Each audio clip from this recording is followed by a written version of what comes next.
Hello बच्चों, let's see this question. Write the product obtained when isomers of butene are subjected to reductive ozonolysis.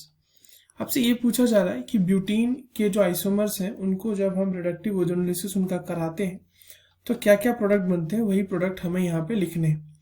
तो चलिए इस question को solve करते हैं और सबसे पहले ये देखते हैं कि इस क्वेश्चन में कौन सा की कॉन्सेप्ट हमें आना चाहिए. So basically this question is of a reductive ozonolysis. आपको reductive ozonolysis ही पता होना चाहिए इस क्वेश्चन को सॉल्व करने के लिए. reductive ozonolysis को अगर मैं बहुत ही जनरल टर्म्स में समझाऊं तो लेट्स से कि यहाँ पे अगर एक अल्कीन है तो अल्कीन का रिएक्शन पहले हम ओजोन के साथ कराएंगे और जब ओजोन के साथ कराएंगे तो एक ओजोनाइड का फॉर्मेशन होगा यहाँ पे. And when this ozonide is subjected to react with zinc and water, it will form aldehyde and ketone depending on कि कौन सा वहां पे अल्कीन है या फिर अल्कीन का किस तरह का उसके ऊपर सब्स्टिट्यूशन है, उस पर डिपेंड करेगा कि एल्डिहाइड और कीटोन बनेगा कि नहीं. चलिए अब हम क्वेश्चन की तरफ बढ़ते हैं. क्वेश्चन में हमें बोला गया है कि ब्यूटीन के आइसोमर्स बनाने.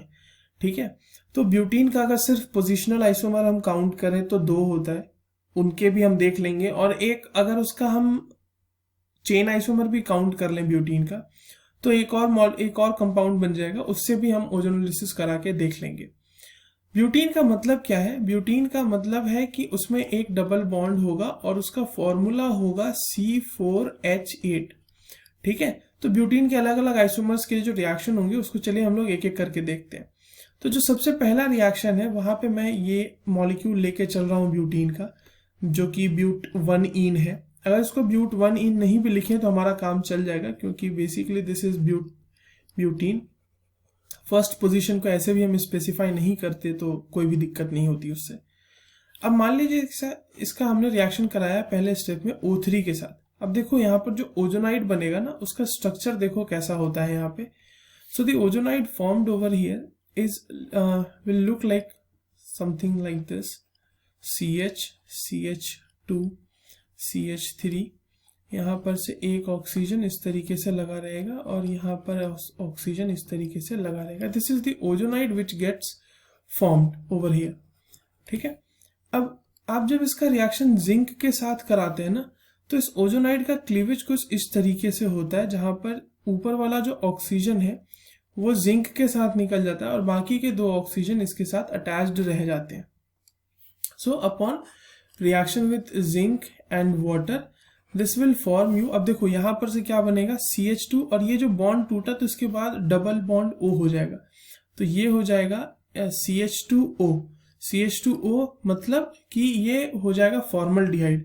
और साथ ही साथ इधर क्या बन जाएगा, इधर बन जाएगा CHO साथ में CH2 और CH3.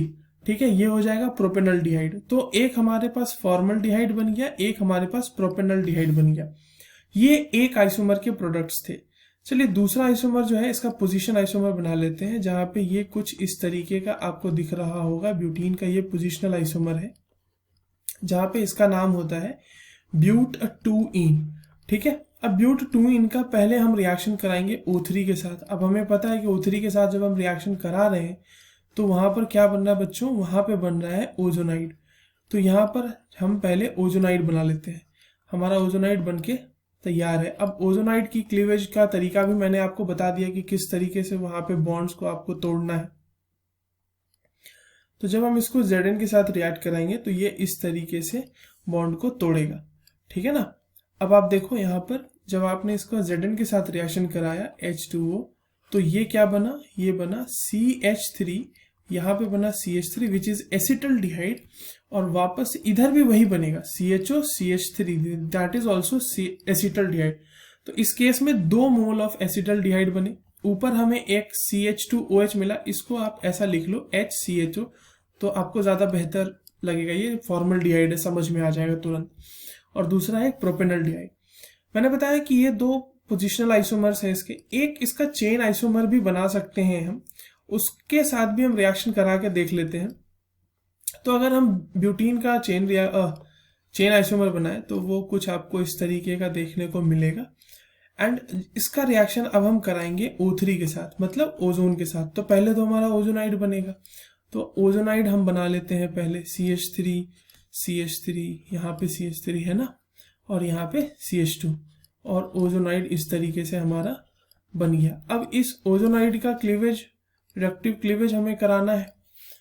तो यहाँ पर ये इस तरीके से बॉन्ड टूटेगा, अगेन ये इस तरीके से टूटेगा। ये किसके प्रेजेंस में हो रहा है बच्चों? ये हो रहा है Zn के प्रेजेंस में, ZnH2O के प्रेजेंस में। And in presence of ZnH2O, अब देखिए यहाँ पे क्या बन जाएगा, ये हो जाएगा CH3C डबल बॉन्ड O, ये हो जाएगा CH3। This is your acetone, यहाँ पे आपके पास बन गया एसीटोन।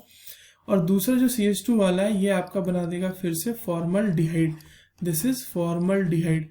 तो हमने देखा कि एक बार तो फॉर्मलडिहाइड प्रोपेनॉल्डिहाइड बन रहा है, एक बार एसीटोन फॉर्मलडिहाइड बन रहा है, और एक बार 2 एसिटल्डिहाइड बन रहा है हमारे पास, this is the acetaldehyde, right?